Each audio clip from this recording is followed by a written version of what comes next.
standard English grammar simple present tense chapter number 19. चला बघूया chapter number 19 simple present tense. एक sentence घेते त्यानुसार आपण ते लर्न करूया चॅप्टर एकदम सोप्या पद्धतीने. सी सेंटेन्स घेते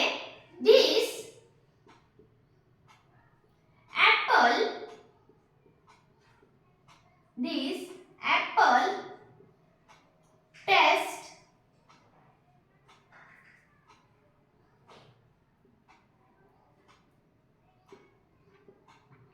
sweet.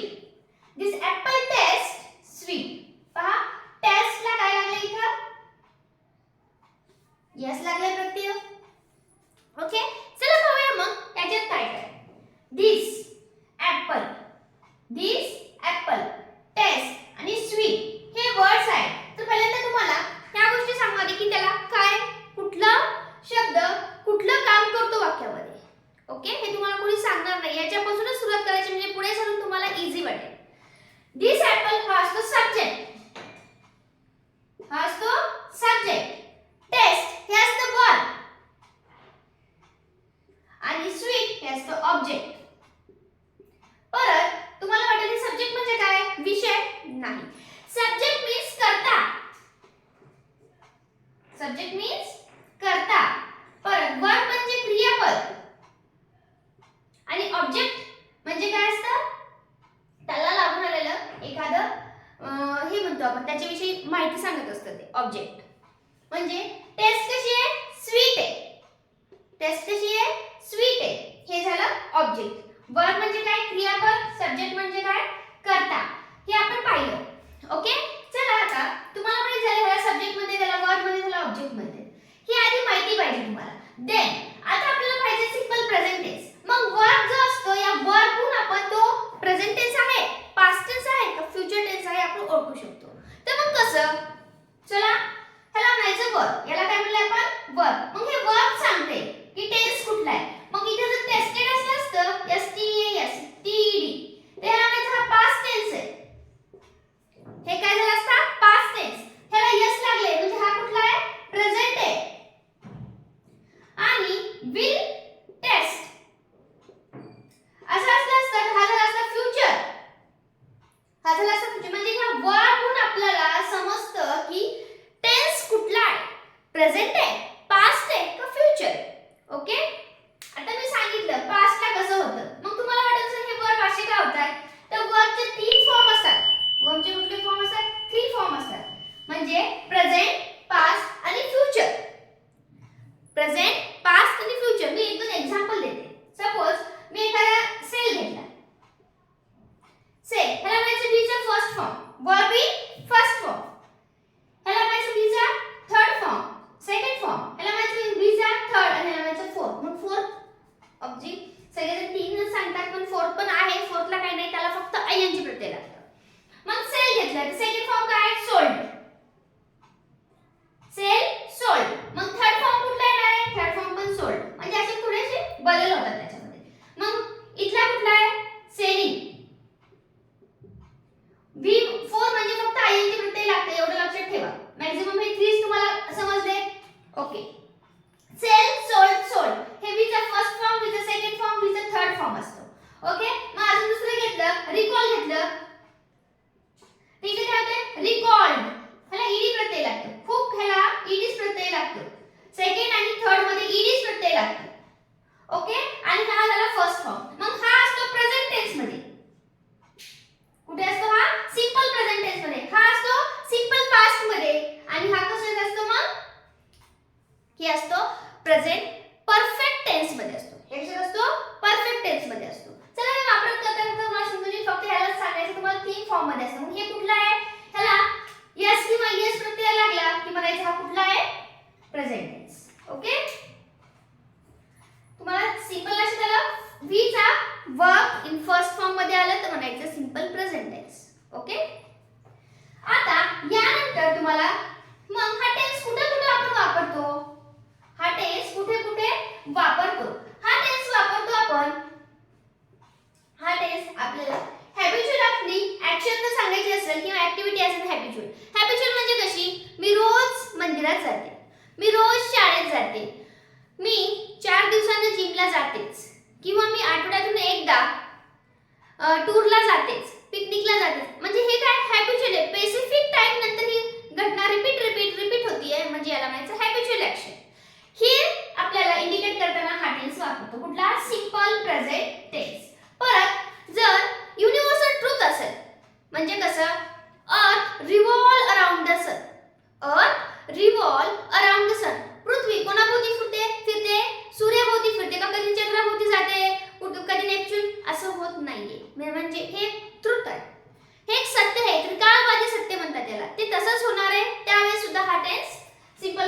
टेन्स वापरतात. परत एखाद्यास आपल्याला कंडिशन सांगायची असेल, आता आपण सांगतो काय, the state of condition that prevent the specific writing speaking, अशी कुठली तरी कंडिशन असेल. एक्झाम्पल घ्यायचे तर तुमच्या बुक मध्येच घेते, you look cheerfully today, तू कशी दिसतेस आज, cheerfully दिसतेस. म्हणजे यासारख्या कंडिशन सुद्धा आपण कुठल्या टेन्स मध्ये बोलतो, त्यावेळेस आपण फक्त सिंपल प्रेझेंट टेन्सच वापरतो. ओके, म्हणजे तुम्हाला आता सिंपल प्रेझेंट टेन्स कसा इंडिकेट करायचा हे समजलं असेल. वर्ब पाहायचं आणि लक्षात यायचं की कुठला टेन्स. ओके, आता आपल्याला पाहायचंय ह्याच्यामध्ये टू बी फॉर्म असतात, मग ते कुठले आहेत, सिंग्युलर मधलं कुठलं आणि प्लुरल मधलं कुठलं हे पण पाहूया. दिस ऍपल आपण पाहिलं सब्जेक्ट कुठला आहे, वर्ब कुठला आहे, ऑब्जेक्ट कुठला आहे हे आता पाहिलं. आपल्याला पाहायचंय verb in this present simple present tense. आता वर्ब पाहिजे आपल्याला, म्हणजे कसं होऊया, टू बी चे असतील, टू बी असेल म्हणजे काय, एम इज आर असेल तर कधी वापरायचं, ते प्रेझेंट टेन्स मधलेच आहे. ओके, मग सिंग्युलर मध्ये कसं, प्लुरल मध्ये कसं हे होऊया. इथे कधी मी सिंग्युलर,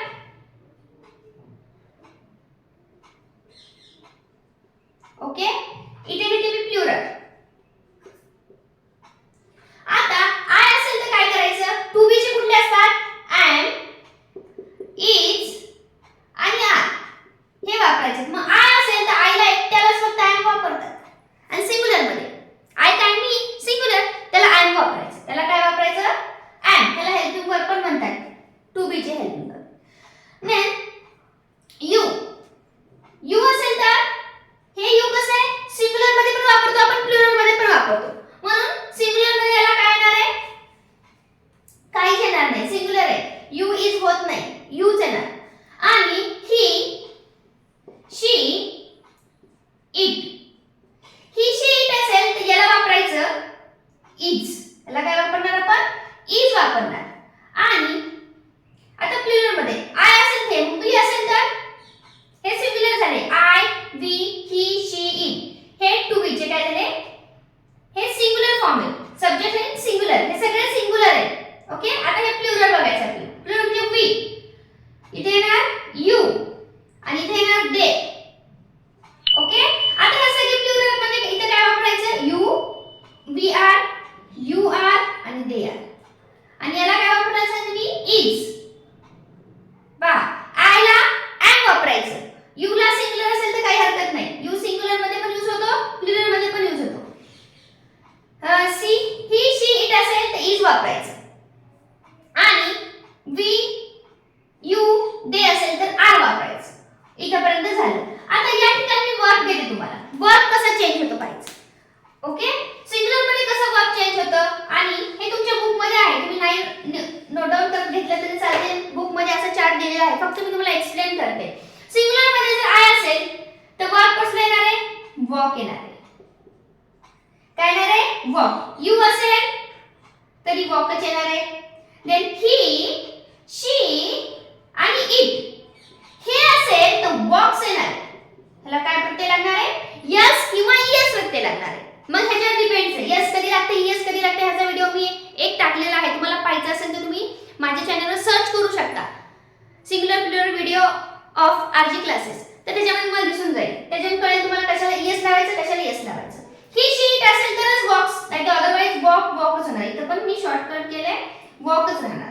मग प्लुरल मध्ये काय होणार, प्लुरल मध्ये वी, यू आणि दुसरं दे, तिन्ही जरी आले तरी वॉकच द्यायचं. ह्याला यस किंवा यस प्रत्यय लागत नाही.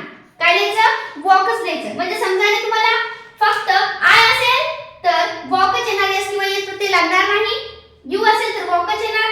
ही, शी, इट असेल तर मात्र वर्बला, म्हणजे वर्ब आपला हा आहे बघा, इथे यस प्रत्यय लागलाय. याच्यावर समजतं सिंपल प्रेझेंट टेन्स मध्ये ही, शी, इट असेल तर काय लागणार आहे, वर्बला यस किंवा इएस प्रत्यय लागणार आहे.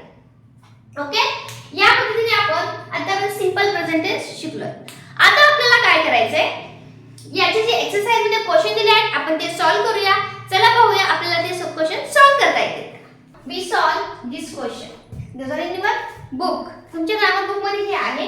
हे सॉल्व्ह करणार आपल्याला मी ज्या काही तुम्हाला पद्धती शिकवल्या त्यानुसारच झाले. चला पाहूया. The farmer took the cows out of the graves. बघा, द फार्मर काय आहे, सब्जेक्ट, टूक काय, वर्ब. पण हे टूक कसलं आहे हे तुम्हाला, याच्यासाठी तुम्हाला वर्बचे फॉर्म लर्नच करावं ठेवावं लागणार आहे. कारण टू हे सेकंड फॉर्म मध्ये येतं. आपल्याला प्रेझेंट मध्ये कुठलं पाहिजे? बी चं फर्स्ट पाहिजे. Be in first form. Okay. आणि बाकीचा ऑब्जेक्ट ऍज इट इज लिहूया. ऑब्जेक्ट प्लस कॉम्प्लिमेंटरी आला इथे. चला लिहूया. सब्जेक्ट लिहा दी फार्मर. मग टेकचा टूकचा फर्स्ट फॉर्म कुठला आहे? टेक आहे. टेक टू टेकन होतं. मग इथे येणार टेक. परत फार्मर सिंग्युलर आहे म्हणजे ही येतो, फार्मर येतो, म्हणून इथे येणार यस लावणार. म्हणजे येणार आहे farmer takes the cow out to grass. अशा पद्धतीने. नेक्स्ट बघा. Everybody wanted to play house. मी सांगितले ईडी प्रत्यय लागलं की म्हणायचं ते सिंग्युलर म्हणजे फर्स्ट फॉर्म मध्ये नाहीये, प्रेझेंट मध्ये नाहीच येतो. हे लक्षात घ्यायचं. कुठल्या प्रेझेंट मध्ये? सिंपल प्रेझेंट मध्ये नाहीये. ओके. चला तर सब्जेक्ट लिहून घ्या एव्हरी बडी. एव्हरीबडी वॉन्ट ला हे ईडी काढून टाकायचं. ईडी समजतं आपल्याला हे कुठलं आहे? पास्ट मध्ये गेलेलं आहे म्हणजे होऊन गेलेली क्रिया. आपल्याला सिंपल मध्ये आणायचं वॉन्ट. वॉन्ट्स येणार. व्हाय? बिकॉज ऑफ हे काय? मी सांगितलं तृतीय पुरुष एकवचनी असेल तर त्याला काय घेणार आपण? यस किंवा येस. मग एव्हरीबडी असेल तिथे सुद्धा आपल्याला काय घ्यावं लागणार आहे? वर्बला यस किंवा येस प्रत्यय घ्यायचे. म्हणून इथे दिला मी यस प्रत्यय लावला ह्याला आणि ईडी काढून टाकला. नाही तर कोण कोण ईडी पण ठेवतं आणि यस पण लावतं, मग रॉंग होईल. ओके. एव्हरीबडी वॉन्ट्स फक्त ईडी काढायचा आणि यस जोडायचा. बाकीचं sentence as it is. To play house. Okay. आता बघूया last one. Azad went to the gymnasium every day. तो व्यायाम शाळेला जातोय प्रत्येक दिवशी. ओके. मग इथे तेच करायचं. आझाद सब्जेक्ट आहे लिहून घ्या. आझाद वेंट. आता हे काय वर्ब आहे? मी सांगितलं वर्ब कुठलं आहे ते पक्का लक्षात ठेवायचं. वर्ब कुठलं आहे? वेंट आहे. मग हा पण गो वेंट गॉन म्हणजे हा पण आहे पास्ट मधला. आपल्याला याचं पाहिजे फर्स्ट फॉर्म. त्याचा फर्स्ट फॉर्म आहे गो. काय? गो. मग आझाद सिंग्युलर आहे, ही आहे, म्हणून ह्याला पण काय लागणार? यस किंवा ईएस. मग ह्याला यस नाही लागणार, ह्याला ईएस लागणार. काय इथे ओ आहे म्हणून ह्याला काय लागणार? ईएस लागणार. बाकीचं sentence as it is. To the gymnasium every day. अशा पद्धतीने तुम्ही सेंटेन्स सिंपल प्रेझेंट टेन्स मध्ये चेंज करू शकता. अजून टू रिमेनिंग. दोन रिमेनिंग मी ठेवले ते तुम्ही सॉल्व्ह करा. काही प्रॉब्लेम आहे कमेंट मध्ये नक्की सांगा. त्याचा आन्सर मी तुम्हाला नक्की कळवेल. चालेल. आणि शिकत आपलं चालू आहे. लाईक करायचं विसरून जाईल तर लाईक करा. करत चला व्हिडिओला. आणि व्हिडिओला मात्र लाईक शेअर सबस्क्राइब करायला विसरू नका, जेणेकरून तुम्हाला जे मी नवीन व्हिडिओ टाकत जाईल त्याचं नोटिफिकेशन येत राहील आणि तुम्हाला नवीन नवीन व्हिडिओ बघायला पण मिळतील. ओके. थँक्यू.